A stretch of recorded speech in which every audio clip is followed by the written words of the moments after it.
तेरे साथ आ, मैं तेरे साथ रहना चाहता है। यीशु का वचन कहता है प्रकाशित वाक्य, हालेलुया, मैं तुम्हारे द्वार के पास आकर खटखटाता हूँ।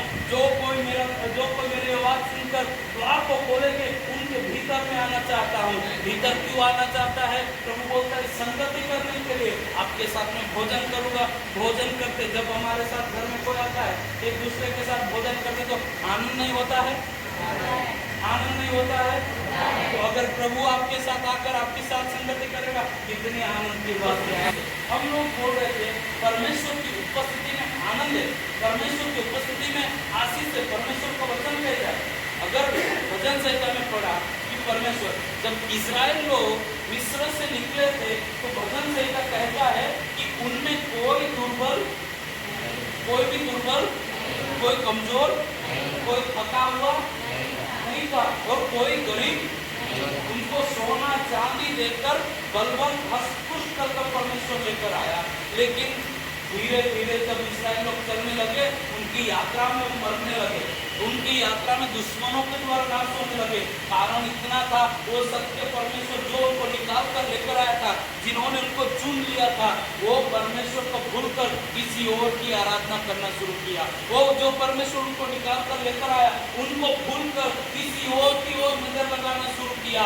इसीलिए वो लोग हारने लगे, इसीलिए वो लोग नाश होने लगे, इसीलिए वो लोग दुर्बल होने लगे, इसीलिए वो भूखे और प्यासे होने लगे। मेरे प्यारो, परमेश्वर हमें बोलता है, हमें भी वो परमेश्वर आशीष करने वाला परमेश्वर, अगर हम परमेश्वर की उपस्थिति में बने रहेंगे तो परमेश्वर के हर एक आशीषों को प्राप्त करने के लिए, उसका आशीष को हम स्वीकार करने के लिए क्या है, वो देने के लिए तैयार है। हालेलुया। परमेश्वर का आशीष बहती हुई नदियों के समान है, बहती हुई नदियों के समान है। लेकिन बाइबल, परमेश्वर का वचन कहता है कि आशीष को उन्होंने खुद रोक दिया, और रोक के क्या बनाया कि हम ये आशीष को जगह पे इकट्ठा करेंगे, यहाँ नहीं संग्रह करेंगे। उस नदी को रोककर एक जगह पर उन्होंने बोला हम कुआं बनाएंगे, उसमें पानी गिराएंगे, उसमें आशीष रखेंगे, ठहराएंगे।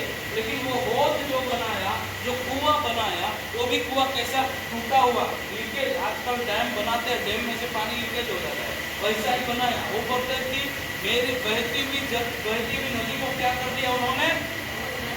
होद बना दिया, उसको रोक दिया। मेरे प्यारो, पाप किया है हमने, जानबूझकर आशीष को रोक दिया। उस उपस्थिति जो एक जगह पर रुकने वाला पानी कैसा होता है? अच्छा होता है, वो गंदा होता है। लेकिन नदी जो बहती रहती है, वो नदी साफ रहती है। तो परमेश्वर का वचन बोलता है, परमेश्वर का आशीष जाता है, आता है, जाता है, हम क्या करते हैं? उसको रोक देते हैं। परमेश्वर का वचन कहता है हम परमेश्वर की उपस्थिति में बना रहे हैं, और परमेश्वर की उस जहाँ उपस्थिति है, जहाँ से नया करार में उससे अधिक बोलता है, प्रभु पर विश्वास करने वाले, यीशु पर विश्वास करने वाले के हृदय से क्या निकलेगी? जीवन की नदियाँ फूट निकलेगी, जीवन की नदियाँ। तो आशीष यीशु को हम ग्रहण करते हैं। पुराने नियम में कुछ आशीष अलग थे, पृथ्वी के जगत का आशीष, लेकिन नया नियम में उससे बेहतरीन आशीष है।